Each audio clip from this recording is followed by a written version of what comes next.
warahmatullahi wabarakatuh. Hai anak-anak soleh kelas 4 SD Islam Aliman, apa kabarnya? Semoga kalian selalu dalam keadaan yang sehat ya, amin. Nah, hari ini kita akan belajar tematik ya. Nah, anak-anak sudah siap? Kalau sudah siap, kita berdoa terlebih dahulu ya. Bismillahirrahmanirrahim. Ya, kita hari ini akan belajar tema 1, indahnya kebersamaan. Subtema yang pertama yaitu keragaman budaya bangsaku. Kita akan belajar bahasa Indonesia kompetensi dasar 3.1 dan 4.1. Sekarang kita akan belajar gagasan pokok dan gagasan pendukung. Gagasan pokok apa ya? Siapa yang sudah tahu? Ya, gagasan pokok adalah topik yang dibahas pada suatu teks. Gagasan pokok ini ditemukan pada kalimat utama yang terletak di bagian awal, akhir, atau awal dan akhir paragraf. Kemudian apa itu gagasan pendukung? Gagasan pendukung adalah uraian atau informasi tambahan pada suatu bacaan. Nah, bagaimana ya cara kita untuk menentukan gagasan pokok dan gagasan pendukung? Ya, yang pertama kali adalah kalian harus membaca teks dengan cermat. Kemudian yang kedua, cermati kalimat pertama hingga kalimat terakhir. Pada setiap paragraf, kalian harus mencermatinya ya anak-anak ya. Kemudian yang ketiga, temukan kalimat utama dan kalimat penjelas dalam suatu paragraf. Nah, ini adalah contoh satu paragraf yang nantinya kita akan belajar tentang gagasan pokok dan juga gagasan pendukung ya. Nah, yang pertama kali harus kalian lakukan adalah mencari kalimat utama dan juga kalimat penjelasnya. Nah, tadi di awal Bu Ista sudah bilang bahwa kalimat utama itu biasanya ada di awal atau di akhir paragraf ya. Yuk kita baca terlebih dahulu dari awal sampai akhir dengan cermat dan seksama ya. Batik merupakan kain tradisional Indonesia. Batik dihasilkan dengan cara dilukis atau dicetak menggunakan malam atau lilin yang dipanaskan. Kain batik berasal dari Pulau Jawa.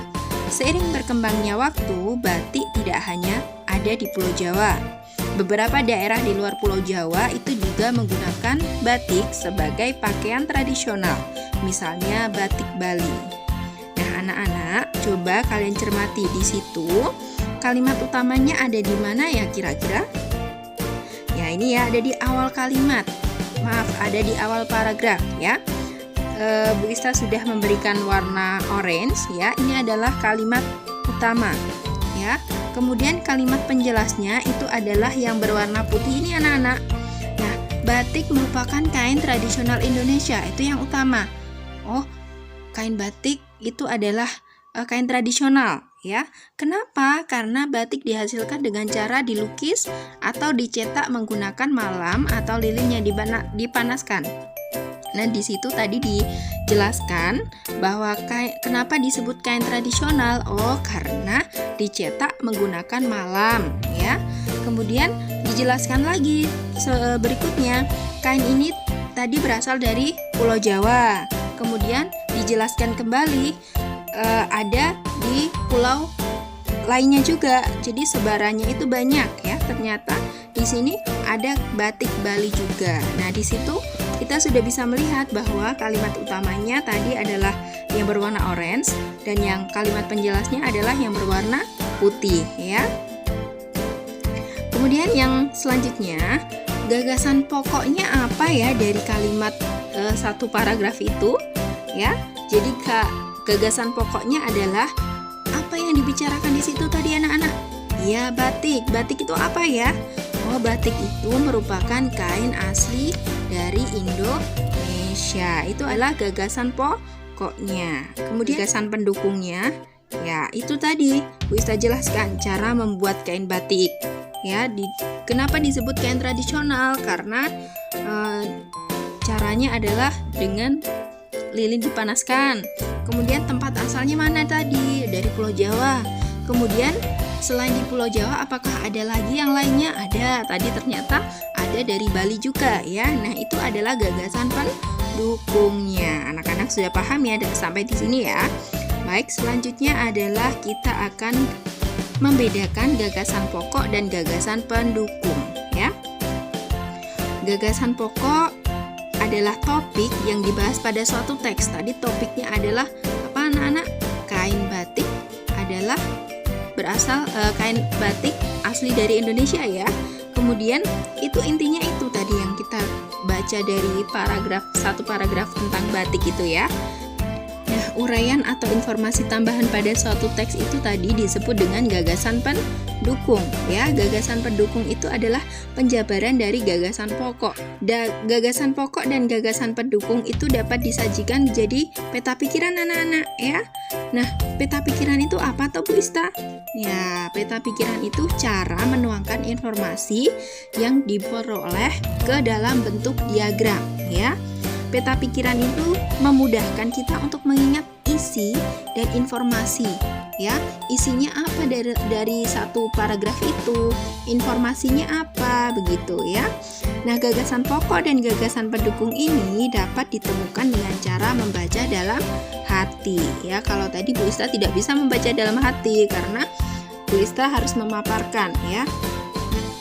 Nah, di sini ada satu paragraf tentang Reok Ponorogo ini anak-anak ya.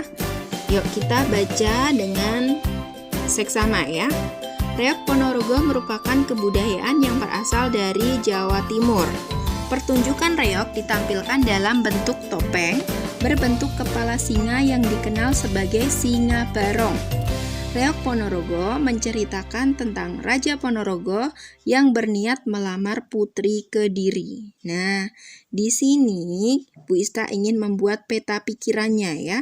Peta pikirannya itu seperti ini anak-anak ya. Nah, gagasan pokoknya tadi apa ya? Oh, Reok Ponorogo berasal dari Ponorogo, Jawa Timur. Terus gagasan pendukungnya apa di situ? Oh iya, tadi Reok Ponorogo disebut apa? Oh, singa barong. Kemudian yang kedua, isinya tentang apa ya tadi ya? Nah, isi cerita Reok Ponorogo. Nah, ini namanya peta pikiran ini anak-anak. Ya, peta pikiran itu gagasan pokoknya kita letakkan di diagram pertama, kemudian diagram kedua itu adalah berisi tentang gagasan pendukung. Jelas ya sampai di sini anak-anak? Ya, semoga kalian jelas ya. Bu Ista percaya kalian adalah anak yang pintar-pintar. Ya, kita lanjut ke ilmu pengetahuan sosial ya anak-anak ya. Kita akan belajar tentang bentuk-bentuk keragaman di Indonesia. Ya, anak-anak sudah tahu bahwa Indonesia ini kaya akan budaya. Ya, jadi yang pertama adalah keragaman suku bangsa. Suku bangsa itu adalah sekelompok golongan yang hidup bersama di suatu tempat dan memiliki ciri-ciri budaya yang sama. Ya, misalnya kita orang Jawa, tinggalnya di Pulau Jawa. Kita juga memiliki budaya yang sama ya. Kemudian yang kedua adalah keragaman bahasa. Bahasa adalah alat komunikasi yang digunakan oleh manusia. Bahasa yang digunakan setiap suku bangsa itu juga berbeda-beda. Kalau kita suku Jawa memakainya adalah bahasa Jawa. Kalau suku Sunda memakainya bahasa Sunda ya. Jadi seperti itu. Tapi kita tetap punya bahasa persatuan. Apa itu? Ya, bahasa Indonesia. Nah, ini adalah contoh suku bangsa di Indonesia ini anak-anak. Ada dari Pulau Sumatera, ya, Pulau Jawa dan Bali, sampai Kepulauan Maluku dan Papua. Di situ anak-anak bisa melihat bahwa suku-sukunya itu berbeda-beda, ya, banyak sekali. Nanti kalian bisa membaca di video ini, ya. Kemudian yang selanjutnya adalah keragaman rumah adat, ya. Setiap provinsi di Indonesia itu memiliki rumah adat yang berbeda-beda. Yang pertama adalah rumah adat Tongkonan. Ini berasal dari Sulawesi Selatan. Yang selanjutnya adalah rumah joglo ini. Nah, rumah joglo ini berasal dari mana anak-anak? Ya, dari Jawa Tengah. Kemudian ada rumah gadang. Nih, rumah gadang ini berasal dari Sumatera Barat. Selanjutnya ada rumah honai. Nah, rumah honai ini berasal dari Papua. Kemudian yang selanjutnya adalah keragaman tarian. Tari adalah salah satu bentuk kesenian yang memadukan antara gerakan tubuh dan iringan musik. Yang pertama nih ada tari kecak yang berasal dari Bali, tari jaipong dari Jawa Barat, tari perang atau ini berasal dari Papua, kemudian tari cendrawasih ini juga berasal dari Bali. Masih ada yaitu keragaman pakaian tradisional. Nah, pakaian adat atau pakaian tradisional ini adalah pakaian khas dari suatu daerah ya. Biasanya ini digunakan dalam suatu acara adat. Misalnya contoh pakaian adat dari Sumatera Barat yaitu Bundo Kaduang. Kalau beskap itu dari Jawa Tengah. Kemudian pakaian adat Payas itu berasal dari Bali. Nah, yang selanjutnya adalah keragaman senjata tradisional. Nah, senjata tradisional itu digunakan sebagai pelengkap pakaian adat ya.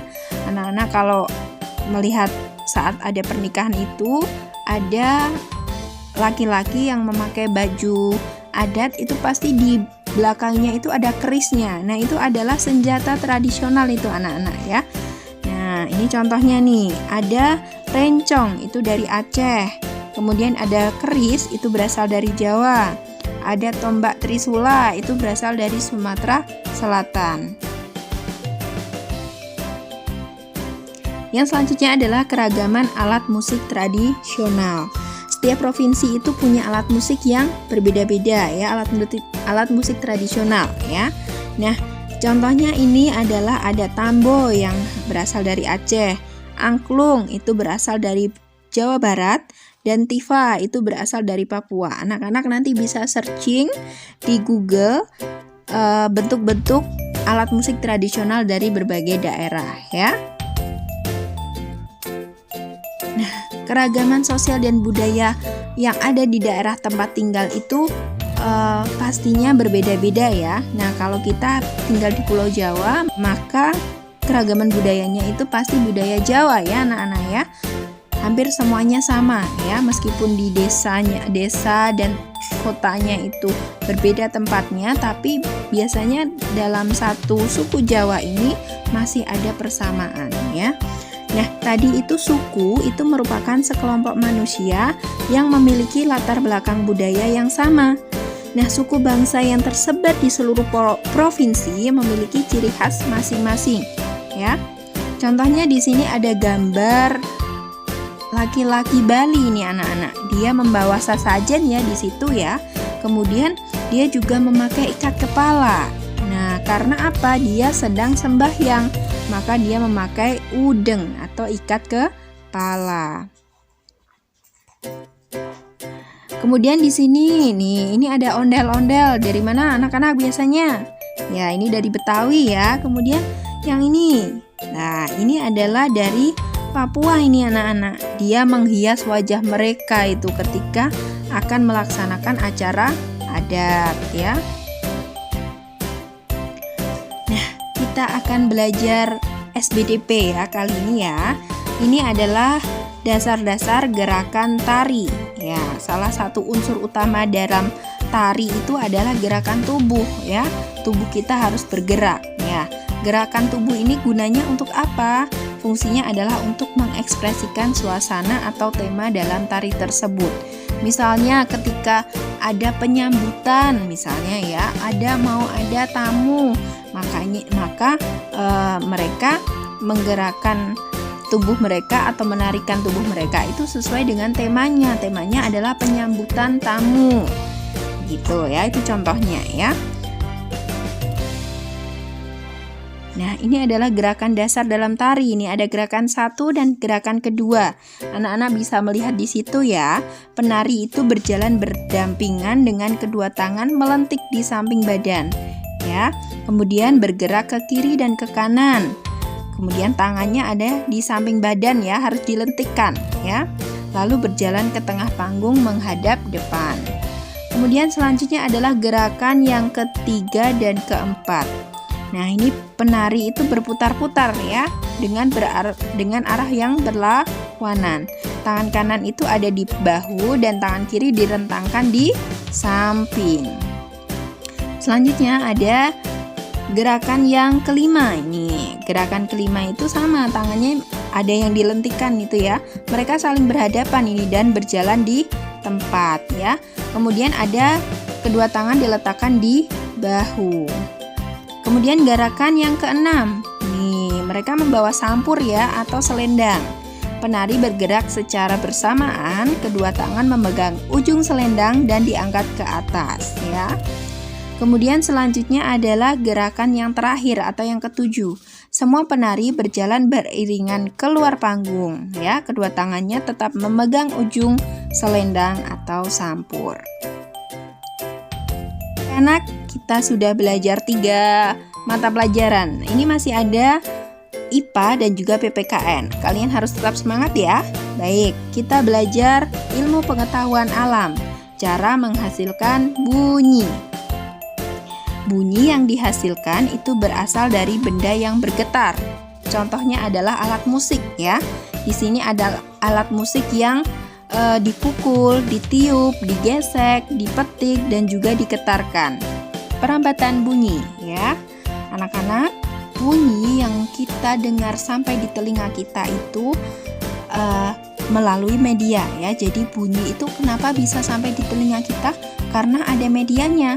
Medianya itu bisa berupa gas, padat, atau cair ya. Kalau yang benda gas contohnya apa? Contohnya adalah udara ya.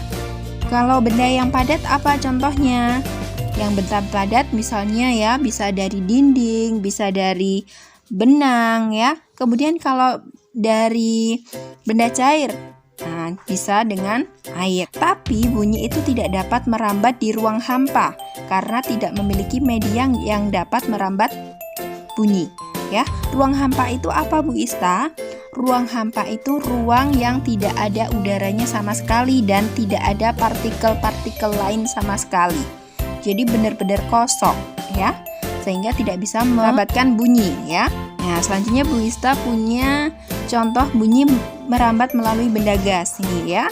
Ini ketika kita berbicara seperti ini adalah melalui udara.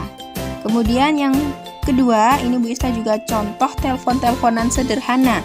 Ini talinya ini ada dari benang kasur. Nah, benang kasur ini termasuk juga benda padat ya. Selanjutnya adalah bunyi merambat melalui benda cair. Nah, ini ada anak memasukkan torong ke tong berisi air ya. Setelah tongnya diketok-ketok ternyata masih terdengar suara ketok-ketok itu. Nah, selain itu ketika kalian berenang kalian masih bisa mendengar orang berbicara di atas kolam renang. Nah, karena apa? Suara itu terdengar melalui media benda cair. Nah, kita lanjut ke PPKN ya. Kita akan belajar tentang kerjasama dalam keragaman ya. Yang pertama adalah kerja bakti ya. Nah, kerja bakti ini adalah contoh kerjasama yang ada di lingkungan sekitar kita ya. Bisa kerja bakti di lingkungan rumah atau di lingkungan sekitar rumah ya. Ini merupakan kegiatan yang dilakukan bersama-sama ya. Kemudian yang selanjutnya adalah festival budaya. Nah, ini adalah acara yang menampilkan budaya dari seluruh provinsi di Indonesia. Ya, masyarakat beragam suku bekerja sama menampilkan kebudayaan yang dimilikinya. Misalnya ini ada festival kuliner ya. Festival kuliner, anak-anak mungkin pernah mendengar atau bahkan pernah mengunjungi ya. Festival kuliner itu di situ berbagai macam makanan khas dari berbagai daerah ada di situ semuanya. Nah, itu contoh juga keragaman ya.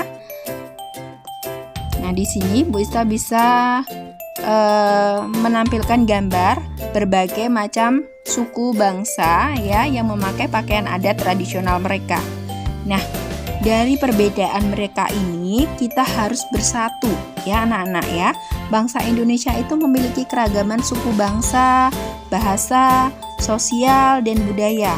Oleh karena itu, bangsa Indonesia itu memerlukan persatuan agar menjadi bangsa yang kuat ya. Nah, bagaimana cara kita menjaga persatuan dan kesatuan? Yang pertama, menghormati teman yang beribadah. Kedua, tidak membeda-bedakan teman yang berbeda suku. Yang ketiga, menghormati teman yang sedang menyampaikan pendapat. Yang keempat, menghormati keragaman budaya lain. Yang kelima, meminta maaf jika melakukan kesalahan.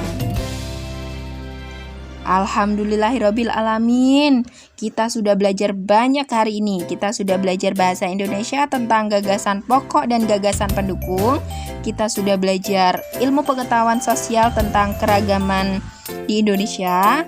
Kemudian kita sudah belajar tentang SPDP, ya, gerakan dasar dalam tarian. Kita juga belajar apa lagi anak-anak? Ya, kita sudah belajar ilmu pengetahuan alam tentang bunyi dan perambatannya. Kemudian kita juga belajar yang terakhir ini apa? PPKN, ya, tentang persatuan dan kesatuan, ya. Nah, anak-anak, semoga apa yang Bu Ista sampaikan hari ini itu bermanfaat untuk kalian, bisa memandu kalian belajar di rumah. Apabila ada yang kurang jelas, kalian bisa langsung menanyakan kepada wali kelas kalian masing-masing. Atau kalian bisa juga bertanya dengan orang tua kalian di rumah, ya. Tetap semangat, belajar dengan penuh semangat, ya. Jangan lupa sholat 5 waktu dan mengaji, ya. Nah, untuk memantapkan pengetahuan kalian, Bu Ista memiliki tugas, ya. Tugasnya adalah sebagai berikut, anak-anak. Ya, tugas bahasa Indonesia yang pertama yaitu buka buku pulpena kalian yang jilid 4A, ya. Halaman 4, ayo berlatih. Di situ ada teks paragraf, kalian baca, kemudian kerjakan nomor 1 dan 2 di buku campuran kalian. Kemudian tugas yang kedua adalah ilmu pengetahuan sosial, ya. Kalian juga masih membuka buku pulpena 4A halaman 6. Kalian kerjakan keterampilan kinerja produk, ya.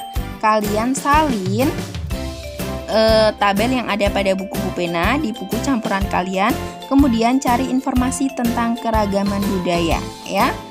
Nah, semoga bermanfaat. Apabila ada salah kata, Bu Ista minta maaf. Wabillahi taufik wal hidayah. Wassalamualaikum warahmatullahi wabarakatuh.